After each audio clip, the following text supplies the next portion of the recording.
Hello and welcome to News Round, a recap of stories that made headlines during the week. I'm Teniola Shobowale. The headlines. NDLEA proposes mandatory drug test for presidential aspirants. People's Democratic Party's Presidential Screening Committee disqualifies 2 of its presidential aspirants after screening. APC chairman says no decision yet on zoning of its presidential candidate for the 2023 election. Plus, NATO says it's ready to back Ukraine for years in war against Russia. That's News Round in View.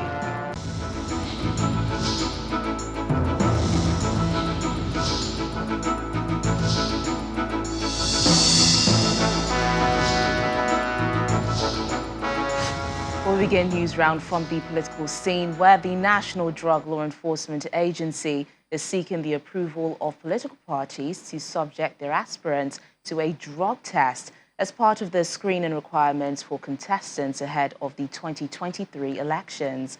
The NDLEA boss, Brigadier General Buba Marwa, says he has written to the national chairman of the All Progressives Congress requesting that the officials of the NDLEA be given access to conduct a drug integrity test.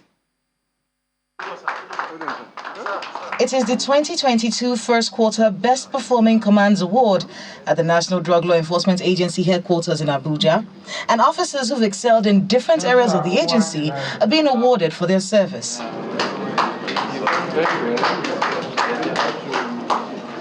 Done with the business of the day, the chairman goes on to insist on drug tests for everyone vying for elective position. We have advocated and will continue to advocate that drug tests, integrity tests should be run by politicians. Some state governments, like Kano State, is already doing this. In fact, not just politicians, but government appointees. And I already have just sent off a letter this morning to the chairman of the APC. It's the first of the national working committees that I wish to pay an advocacy visit on this score, that it should be included in the screening exercise.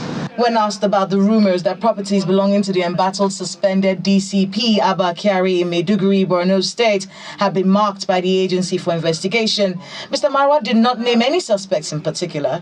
However, he did confirm that the agency does not allow convicted drug criminals enjoy their assets. Most criminals are prepared to stay in jail as long as they will come back and meet their assets and enjoy them.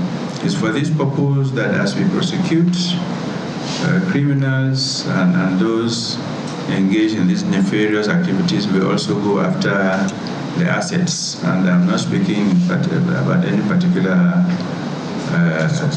suspects. These are general mode of operation. The chairman of the Nigeria Drug Law Enforcement Agency is certain that his war on drugs will yield results, discouraging users and traffickers alike. Kayla Megwa, Channels Television News. The major opposition party, that's the People's Democratic Party, has disqualified 2 of its presidential aspirants after screening all of them in Abuja. The chairman of the party's screening committee, Senator David Mark, told journalists that the 2 aspirants did not meet up with the requirements for the position they are contesting for. Although he did not name the affected aspirants, he, however, says they might as well forget about the 40 million naira they paid for the expression of interest and nomination forms. One after another, 17 presidential aspirants on the platform of the People's Democratic Party, PDP, arrive at the party's legacy house for screening. The exercise is chaired by former Senate President David Mark. He tells journalists after the screening that 2 aspirants have been disqualified. We screened 17 aspirants, which is quite a number. We cleared 15. 2 have not been cleared. Now, don't ask me those who have been cleared and those who have not been cleared, because I won't tell you. We haven't released the result to them. Some of the aspirants who spoke on the sideline have divided opinions on the issues of zoning and consensus candidacy. I am for zoning, and I believe the best thing this party can do for posterity, for tomorrow, so as not to cause confusion. The president of Nigeria currently is from the north. It's not a party affair, it's president of Nigeria. He's in the north now, he must come to the south. The party has a process of emergence of a candidate through the primaries, but what we did in the consensus, it is not a new one. It had been done before, and some people benefited from it, and I'm humbled that I benefited from that attestation, that sense of judgment, that appreciation from our elders. I trust that the party is being led by people who understand the need to maintain principles, who understand the need to obey their own rules, their own constitution. For some of the aspirants, zoning and consensus are matters that the party's leadership will decide upon. Party is supreme. Party is supreme. If the party has spoken, we all abide by what the party has said. In a related development, 22 PDP governorship aspirants from the Northwest and North Central zones are also screened by their committees. Politics about grassroots, and it's all about the commitment and what people believe that you can be able to do for them. I am very optimistic that we are doing well, and I hope by the grace of God we shall emerge as the candidate of the People's Democratic Party in Jigawa State. As it stands, the PDP has 15 presidential aspirants who will know their fate at the primaries, unless the 2 disqualified aspirants appeal the decision and are reinstated by the appeal committee. And still on the political scene, the national chairman of the All Progressives Congress, Ayo Adebanjo, says the party is yet to take a decision on the issue of zoning of its presidential candidate for the 2023 elections. Mr. Adebanjo told State House correspondents after a meeting with President Muhammadu Buhari that the decision on which part of the country should produce the party's flag bearer was beyond him.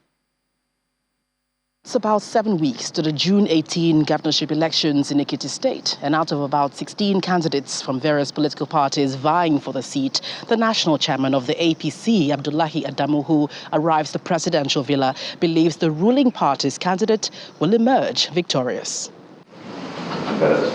The APC national chairman, in company of the chairman of the Nigerian Governors Forum, Kayode Fayemi, and the party's national secretary, Yola Omishore, presents to the president the APC flag bearer for the upcoming Ekiti governorship election, Ayo Adebanjo.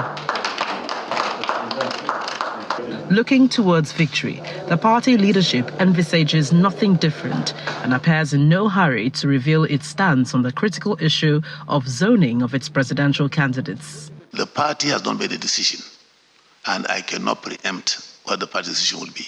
It's less than a week since the APC commenced a sale of nomination and expression of interest forms for its presidential aspirants at a cost many Nigerians have continued to debate about, but the party is unfazed. We have no regret whatsoever. We did some homework. We know what it takes to go through primaries, go through presidential campaign, go through election of the president.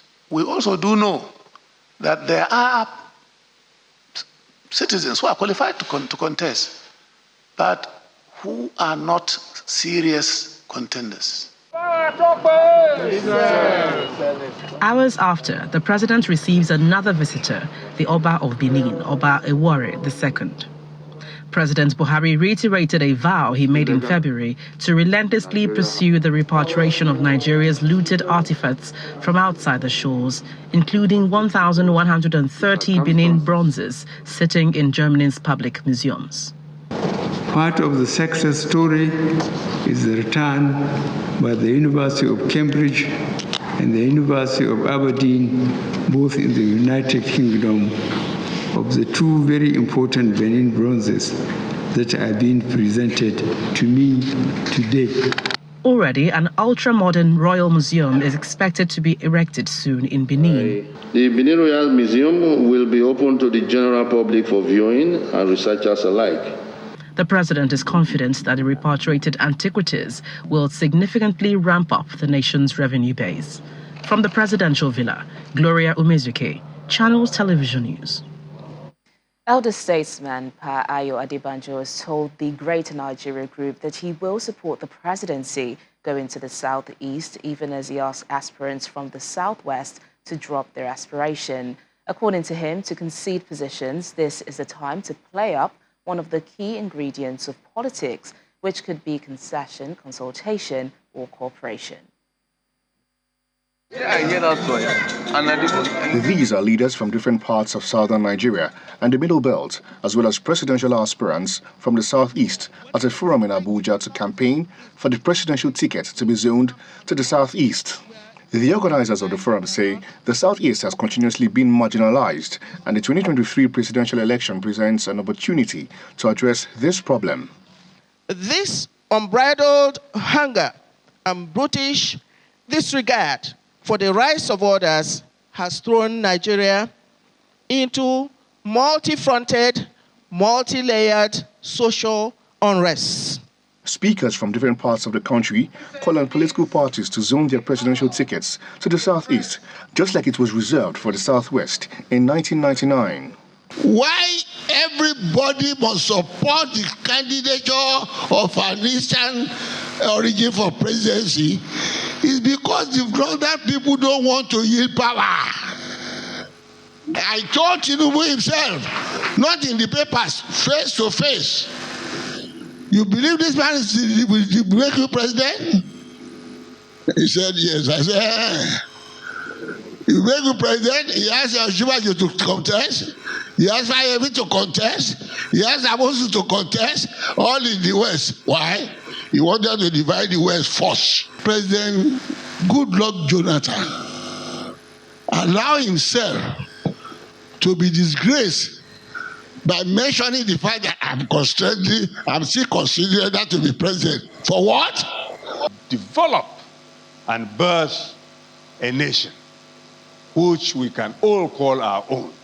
We need equity, justice, and fairness. Some of the presidential aspirants speak of their agenda if elected president. Is to lead Nigeria to become a globally competitive nation that will become a first world nation, achieving its manifest destiny to be the leader of Africa and the face of the black man in the world. I think right now, the Nigerian society is very tired of political promises. Aisha, Aisha, Aisha. We need as a nation now to rebuild Nigeria and engineer. 100 million people living in poverty, you're going to have crisis. And that is the crisis we face today. I'm a wealth creator. And I know what it means to create wealth. Well, the consensus at this conference is that as long as the presidency keeps eluding the southeast, there is no equity, fairness, and justice in Nigeria. But in about a month from now, political parties in Nigeria will elect their candidates for the presidency and would know if they will heed the call of the southeast. Daily Omoyeni, Channels Television News. When Newsround returns in just a moment, Senate amends Terrorism Prevention Act 2013 to criminalize collection of ransom for the release of kidnapped victims. Please stay with us.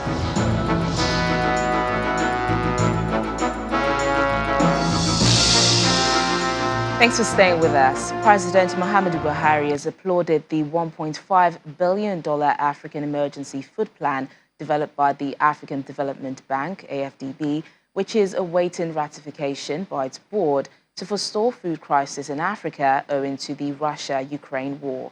The AFDB had predicted that Africa will lose $1.1 billion worth of food as a result of crisis arising from fertilizer scarcity.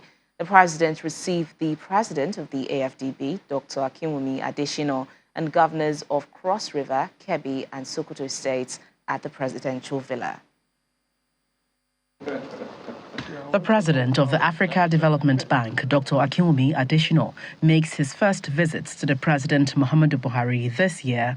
Against the backdrop of the Russia-Ukraine war, food security in Africa has sparked concerns. In a statement released by the Special Advisor to the President on Media and Publicity, Mr. Femi Adesina, the President applauded efforts by the bank to forestall a major food crisis in Africa through a $1.5 billion Africa Emergency Food Plan developed by the bank. According to the president, we are very much aware of the need for food security and to encourage our local farmers. That was why we closed our borders for about 2 years to curb smuggling. We made some progress, unquote. The AFDB boss also apprised the president of the bank's prediction that Africa will lose $11 billion worth of food owing to a fertilizer crisis, expected to diminish food production by about 20%. The president also had other visitors. Atiku Bagudu of Kebbi State, who visited, albeit privately, Aminu Tambuwal of Sokoto State, a current presidential candidate of the PDP, and Ben Ayade of Cross River State, who happens to be the only governor of APC in the South-South.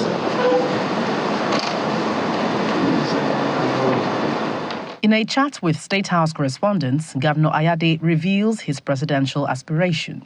The truth is that my approach to the president is different. I will support the president's candidate. Even though I'm on standby, if I'm available, if I'm a choice, I will support the president's candidate. And the president says, you are not outside of my view. Go, I give you blessing, go and consult. Ensure that you engage with key people while I watch. So I think it's a clear indication that I have the right to go and try it. To go and declare. So I will. In a question and answer session on contesting potentially with the former president Goodluck Jonathan if he joins the APC and becomes the party's flag bearer, Governor Ayade says he has respect for the former president and that if it is the decision of the APC to field him as its candidate, he would support him. From the presidential villa, Gloria Umezuke, Channels Television News. The Senate has amended the Terrorism Prevention Act 2013 to criminalize collection of ransom for the release of kidnapped victims, as well as offering assistance and information to terrorist groups. In the amended bill, any person who knowingly arranges, collects, or provides logistics for any activity connected with terrorism is liable on conviction to imprisonment for a term not less than 20 years. Nigerians, particularly those in the northern part of the country, have endured terrorist attacks for more than a decade, with massive casualties and utter destruction of properties. The National Assembly had passed a legislation to provide measures for the detection, prevention and prohibition of terrorism in the country. The Senate is now amending that legislation to also outlaw the collection of ransom by abductors and intermediaries for the release of victims, funds they say is often channeled towards terrorist attacks. The proposed amendment, no doubt, will set standards and regulatory system intended to prevent terrorist groups from laundering money through the banking system and other financial networks. It is amending Section 14 to state that a person who arranges and participates in an activity connected with a terrorist group, collects or provides logistics or information connected with an act of terrorism, solicits or renders support for a terrorist group or an act of terrorism, commits an offence and is liable on conviction to imprisonment for a term of not less than 20 years. This is one bill, one piece of legislation that can turn around not only the security situation in Nigeria, but even the economic fortunes of our country. The Senate also mourns the deaths of those killed by an explosion at the site of an illegal refinery in Abezi community or Hagi Egbema local government area of Imo State on Friday, April 22nd, 2022. Many may argue, as they have said, that it was a business of bunkering. But, Mr. President, life is involved. It's also a clarion call on the federal government of Nigeria to take a second look about artisan modular refinery. Illegal refining, again, at the moment, is causing a lot of damage to our country. So it's a very dicey situation, but we have to utilize the ingenuity of our citizens, those who are creative and innovative, but in a very much regulated way, so that we don't experience this kind of disasters. The Senate thereafter adjourns plenary session till May 10, 2022 for the Salah break. Linda Akibi, Channels Television News. The Federal Executive Council has approved the engagement of transaction advisors for consultancy services for the concession of the Ajaokuta Steel Company Limited, as well as the National Iron Ore Mining Complex in Itakpe in the sum of 853.26 million naira, inclusive of 7.5% VAT. The Minister of Information and Culture, Alhaji Lai Mohammed, disclosed this at the end of the Federal Executive Council meeting chaired by President Muhammadu Buhari. Presiding over the Federal Executive Council meeting, the President immediately begins by swearing in 4 new permanent secretaries, including Mrs. Beatrice Jedi Agba, Kachalom Daju, Malam Shehu Ibrahim, and Dr. Mary Ogbe. The Vice President, Professor Yemi Osinbajo, alongside 10 ministers, are physically present to witness the oath taken. The 4 decades-old Ajaokuta Steel project took prominence at the council meeting. Speaking on behalf of the Minister of Mines and Steel, the Information Minister, Lai Mohammed, announced an 853.2 million naira approval by the council towards reviving the Ajaokuta Steel project. The council has approved the award of contract, not just for the Ajaokuta Steel complex, but also for the iron ore. When these 2 complexes, two plants, when they begin to function, then not only are we going to save a lot of money in terms of foreign exchange, but you're going to see a lot of industrial development and also technology transfer. Although the consultancy approval comes 3 years after the president's repledged commitment in Russia to revive the project, Mr. Mohammed maintains that it is not owing to the Russia-Ukraine war. To the best of my knowledge, I went through this memo, and I think the consultants are all Nigerian companies. The Federal Executive Council also approved an aggregate of 10 billion naira and $27.04 million towards the escalation of electricity supply in the country.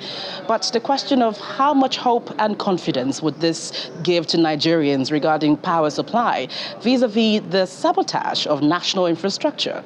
There is hope if you look at the various interventions going in to the power sector. In another move to optimize available energy resources in the country, the Council also approved a 2022 revised energy policy for Nigeria. From the Presidential Villa, Gloria Umezuke, Channels Television News. And finally on News Round, NATO Secretary General Jens Stoltenberg says the military alliance is ready to support Ukraine for years to come in the war against Russia. Speaking at a youth summit in Brussels, he said there is absolutely the possibility that this war will drag on and last for months and even years. So we will continue to put the maximum pressure on President Putin to end the war by imposing sanctions, by providing economic support, but also military support to Ukraine. And we need to be prepared for the long term. It's a very unpredictable and fragile situation in Ukraine, but there is absolutely the possibility that this war will drag on and last for months and years. So NATO allies are preparing to provide support over a long period of time and also help Ukraine to transit or move from old Soviet-era equipment to more modern NATO standard weapons and systems that will also require more training. Thank you so much, Mr. Secretary General. Thank you to all of you for your questions. Thank you for all the work. And that's News Round this week. Thank you so much for watching. I'm Tenyola Shugwale. Enjoy the rest of your weekend.